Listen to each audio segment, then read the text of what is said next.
J'ai longtemps compté parmi ceux qui observaient les contenus promettant des gains rapides, persuadés que cela ne me concernait point.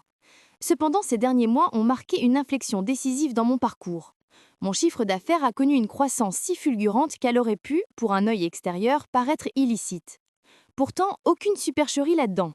Seulement la rigueur d'une méthode, la qualité de l'exécution et une posture mentale inébranlable. J'ai identifié trois leviers fondamentaux qui ont précipité cette ascension. Une offre stratégique, non pas un simple argumentaire séduisant, mais une solution tangible à un problème précis.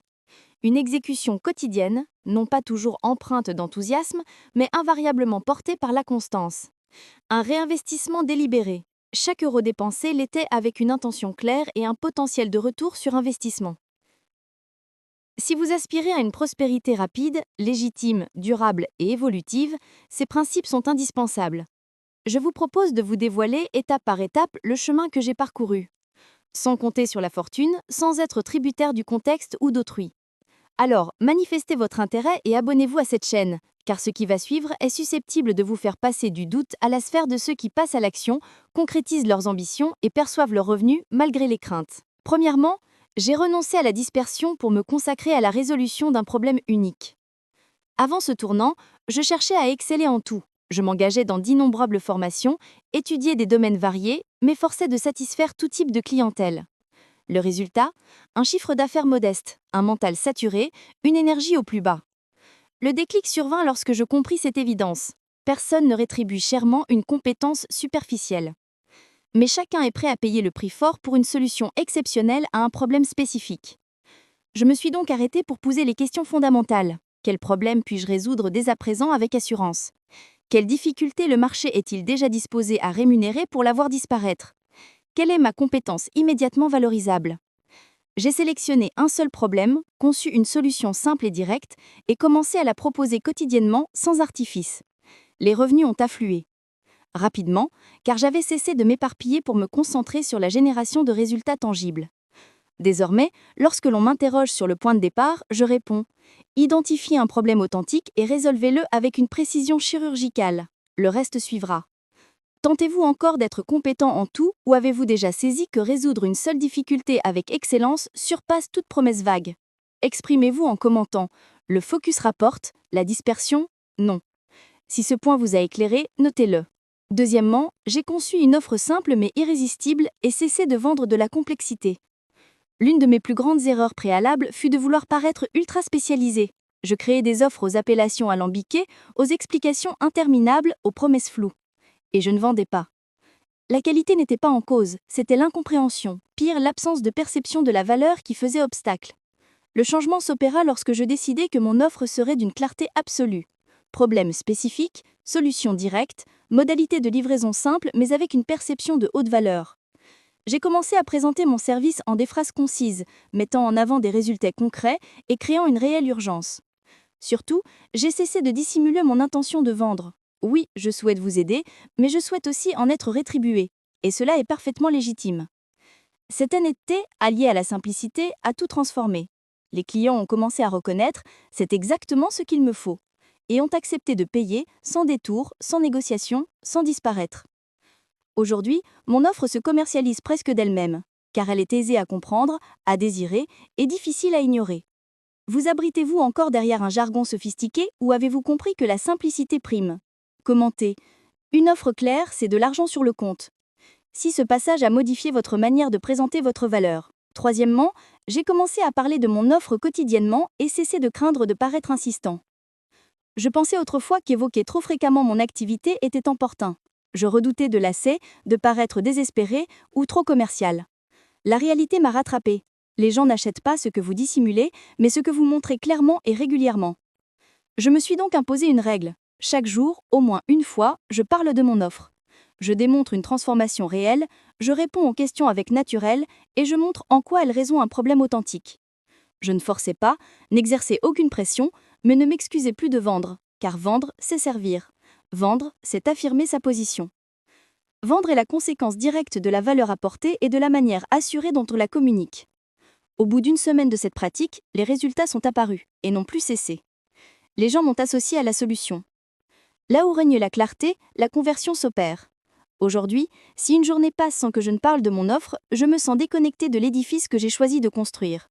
Car l'argent n'advient pas par hasard, mais par la répétition stratégique.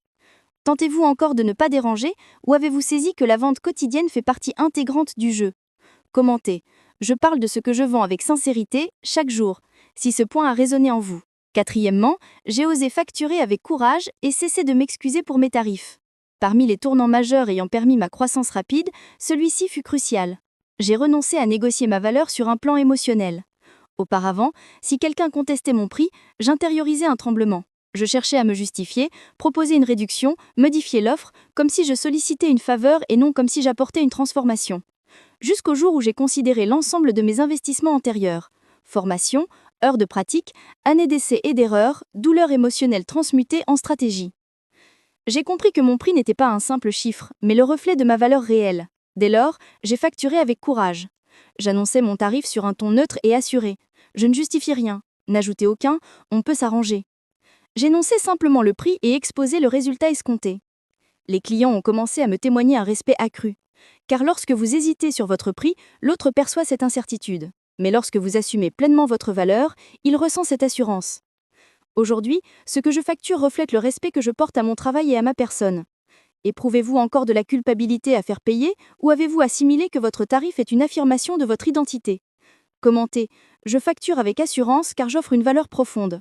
Si cette partie a transformé votre manière de vendre. Cinquièmement, j'ai considéré chaque euro comme une semence et non comme une récompense. Lorsque mes revenus se sont accrus, l'envie était forte de dépenser, de me récompenser, de me sentir légitime après tant d'efforts. Célébrer est bénéfique, mais j'ai rapidement saisi que si je traitais l'argent comme un prix, il disparaîtrait comme un bonus. J'ai donc adopté une nouvelle logique. Chaque rentrée d'argent était systématiquement répartie entre réinvestissement, consolidation de la structure et sécurisation de l'avenir. Il ne s'agissait pas de vivre avec austérité, mais de semer avec vision. Cet état d'esprit a initié un cycle vertueux de croissance. Plus je gagnais, plus j'investissais, et plus l'argent revenait avec puissance. J'ai investi dans des outils d'optimisation, des mentors pour accélérer mon apprentissage, des collaborateurs pour déléguer les tâches chronophages. L'argent entrant devenait le carburant de l'étape suivante, non un but en soi. Aujourd'hui, lorsque je consulte mon compte, j'y vois une structure, et non un simple chiffre. C'est cela qui m'a offert une véritable liberté. Considérez-vous encore l'argent comme une récompense, ou avez-vous compris qu'il est un levier? Commentez, j'utilise l'argent comme un outil, non comme une échappatoire. Si ce point vous a apporté une maturité financière immédiate. Sixièmement, j'ai éliminé tout ce qui drainait mon énergie, car l'énergie est un capital. Cette étape fut ardue, mais essentielle. Au début de mon tournant, j'ai réalisé que la clé n'était pas seulement stratégique, mais aussi énergétique. Mon énergie se dissipait dans des conversations creuses, des réseaux sociaux sans objet, l'inquiétude du regard d'autrui, des relations toxiques. J'ai donc procédé à des coupes franches et nécessaires. J'ai compris que rien n'est plus coûteux qu'une personne, une habitude ou un environnement qui dilapide votre énergie. L'énergie est ce qui vous permet d'enregistrer une vidéo, de répondre aux prospects, d'innover, de présenter votre offre, d'agir sans attendre l'inspiration. Lorsque votre énergie est préservée, vous devenez une machine à créer et à récolter de la valeur. Aujourd'hui, ma routine est affinée, mes relations sont stratégiques et saines, et mon mental est protégé par une intention claire. Perdez-vous encore votre énergie dans des futilités ou avez-vous compris que la focalisation est une forme d'économie? Commentez. Je protège mon énergie comme un capital. Si ce passage vous a rappelé que l'argent n'est que la conséquence d'une vitalité bien employée. Septièmement, j'ai transformé mon contenu en vitrine et cessé de m'exprimer avec honte. Longtemps, j'ai considéré le contenu comme un simple bonus, un service rendu à mon audience. Jusqu'à ce que je comprenne que le contenu est une vitrine stratégique et non un accessoire. J'ai cessé de publier avec timidité, de filmer en me justifiant, de m'excuser d'apparaître fréquemment. J'ai commencé à utiliser le contenu pour ce qu'il est vraiment, un pont entre mon expertise et ceux qui en ont besoin. Je montrais les coulisses, partageais les succès, enseignais les principes différenciants et présentais mon offre avec clarté, sans ambigon. Les résultats furent rapides, des clients potentiels arrivaient en confiance, des personnes se sentaient interpellées personnellement, des ventes se concluaient avant tout contact direct. Car lorsque vous dispensez de la valeur clairement et régulièrement, vous êtes reconnu comme une autorité, même avant d'être rémunéré. Aujourd'hui, mon contenu travaille pour moi en mon absence. Tout a commencé lorsque j'ai cessé d'utiliser la caméra comme un bouclier pour en faire un canal. Vous cachez-vous encore dans l'ombre ou avez-vous saisi qu'apparaître avec stratégie fait partie du processus de profit? Commentez. Mon contenu est ma vitrine et mon pont. Si ce passage vous a incité à montrer votre travail. 8. J'ai instauré l'urgence dans mon exécution et cessé d'agir comme si le temps était infini. Avant le tournant, je m'octroyais des délais extensifs pour lancer, tester, améliorer. Tout était reporté au mois prochain ou conditionné à une préparation supposée parfaite. J'ai réalisé que pendant que je m'accordais 12 mois, d'autres se donnaient 7 jours. J'ai donc créé un chronomètre interne. J'ai lancé une offre en 3 jours, produit du contenu en série sans recherche excessive de perfection, répondu aux prospects avec célérité, ajusté la trajectoire en cours de route. Cette urgence d'exécution a tout accéléré. Lorsque vous agissez avec promptitude, vous ne laissez pas à la peur le temps de grandir. Vous créez avant que le sabotage intérieur n'intervienne. Vous vous mobilisez avant que le perfectionnisme ne vous paralyse. Vous encaissez avant que la fatigue ne justifie l'arrêt. Aujourd'hui, j'évolue par cycles courts et intenses, non par anxiété, mais parce que j'ai compris que le temps ne travaille que pour ceux qui ont déjà commencé. Accordez-vous encore le luxe d'attendre ou exigez-vous un rythme soutenu? Commentez. L'urgence est mon nouveau standard. Si ce point vous a rappelé que le temps est une ressource qu'on ne saurait gaspiller. 9. J'ai dirigé mon entreprise avec rigueur, même lorsqu'elle semblait modeste. Au commencement, tout était informel. J'agissais quand l'occasion se présentait, répondais aux messages sans horaire défini, sans processus de vente ni indicateur de performance. Un jour, j'ai compris. Si je continue à traiter cela comme un simple projet, il ne me rétribuera jamais comme une entreprise sérieuse. J'ai alors tout transformé. J'ai défini des plages horaires dédiées à la production, la réponse aux sollicitations et la vente. J'ai documenté des processus simples, acquisition, conversion, livraison. J'ai analysé les données financières. Je me suis considérée comme la directrice générale de ma mission et non plus comme une simple entrepreneuse en essai. Cette évolution de posture a modifié mes revenus. Les clients perçoivent si vous improvisez, si vous vendez par à-coup, si vous livrez avec structure ou seulement avec émotion. Aujourd'hui, chaque aspect de mon entreprise possède clarté, objectif et puissance. Tout a commencé le jour où j'ai cessé de jouer à entreprendre pour commencer à diriger avec fermeté. Traitez-vous encore votre activité en passe-temps ou avez-vous compris que la richesse exige une posture d'entreprise? Commentez, je suis la CEO de ce que je construis, si cela vous a rappelé la grandeur de votre commencement. 10. J'ai maintenu le rythme même lorsque rien ne semblait fonctionner.